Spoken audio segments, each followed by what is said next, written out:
Когда вы делаете круговые движения коленями, думая, что вы разминаете коленные суставы, в этот момент вы им вредите. Наш коленный сустав устроен не так. Он предназначен для сгибания-разгибания, а не для боковых движений. Но именно боковые амплитуды мы создаем, когда вращаем коленями по кругу. Откуда тогда берется это движение? Из стоп. Мелкие суставы стопы должны предоставлять свободу движения. Но это если вы босиком. А если вы в кроссовках, то стопа заблокирована. И вместо безопасной ротации в стопе вы травмируете колено.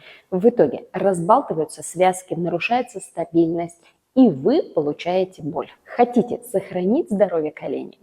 Делайте такие движения только босиком. И помните, колено не шарнир. Движение должно идти от стопы.